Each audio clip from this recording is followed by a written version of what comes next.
President Mnangagwa yesterday launched the Presidential Rural Development Scheme set to benefit more than 18 million households as the Second Republic accelerates efforts to alleviate poverty among the rural folks in line with the National Development Strategy 1, NDS-1.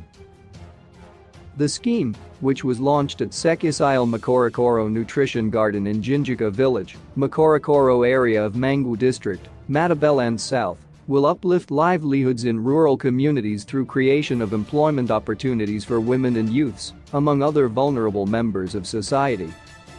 It is also in line with the benchmarks outlined in the Agriculture and Food System Transformation Strategy, whose national thrust is to see Zimbabwe achieving a US $8.2 billion agriculture economy by 2025.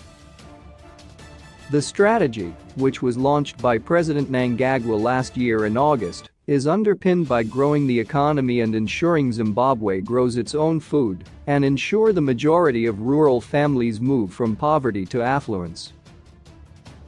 Under the Presidential Rural Development Scheme, government will drill and equip one borehole in each of the country's 35,000 villages. Each village will also be empowered with a nutrition garden with a wide range of fruit trees and sweet potato vines being distributed to households. Government will also drill 600 boreholes for schools, while each ward will receive 2 boreholes for youth horticulture projects. President Mnangagwa toured the Sekisile Makorokoro Nutrition Garden that has horticulture and fishery projects. Government has engaged the Agricultural Marketing Authority (AMA) to market the produce from the Makorokoro garden.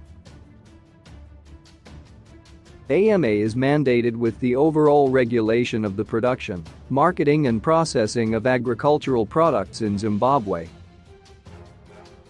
Agricultural Extension officers supervise Sekisile Makorokoro Nutrition Garden, which will be replicated across the country. Addressing people during the launch of the scheme after touring the project, President Mnangagwa said government is transforming rural communities through fully exploiting local resources such as land, water and mineral resources. The Presidential Rural Development is, thus, part of an array of my government's efforts to turn around the economic fortunes of our rural communities. It will enable communities to play a more active part in the ongoing, irreversible economic development agenda, he said. This program is expected to uplift over 18 million households from poverty into prosperity through increased household incomes as well as the creation of employment and empowerment opportunities. President Mnangagwa said the launch of the scheme is testimony to government's commitment to implement people-centered programs that leave no one and no place behind, particularly rural communities.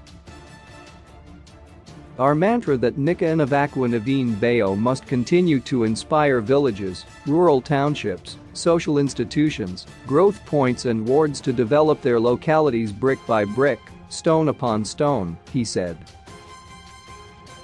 The Presidential Rural Development Program recognizes that lifting many into prosperity goes hand in hand with strategies that drive economic growth, reduce inequality while improving the health, education and well-being of our people.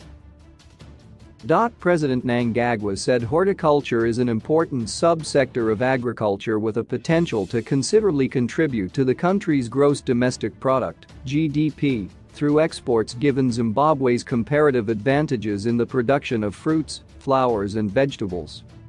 To this end, the Second Republic is rejuvenating the sector through improved production and productivity efficiencies across the horticulture value chain. Leveraging on our vast God-given land, conducive climatic conditions and hard-working trade of our people, the rebound of the sector is inevitable, he said. In the context of the ongoing development of rural industry systems, the president said it is important for the Presidential Rural Development Scheme to create the much-needed critical mass for local value addition and industrial beneficiation.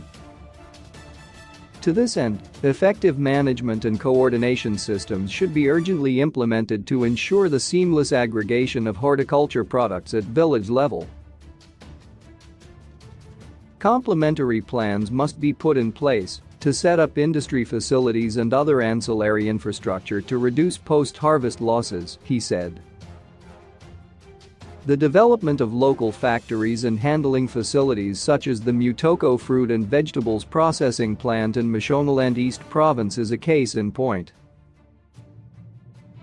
Such facilities are set to unlock our country's potential to export value-added horticultural products into regional and international markets, also taking advantage of market opportunities offered by the African Continental Free Trade Area. President Mnangagwa said the increased investment in rural areas should be designed to trigger a multiplier effect in the areas of research and development, beneficiation, warehousing as well as transport and logistics, among other aspects. This will help further stem rural to urban migration as our rural areas are become highly attractive for our talented professionals and technocrats to stay, live and work. In this regard, I exhort the Ministry of Lands, Agriculture, Fisheries, Water and Rural Resettlement to urgently capacitate and equip beneficiary communities with relevant agricultural, business and entrepreneurial skills as well as market linkages that will improve farm-level competitiveness, he said.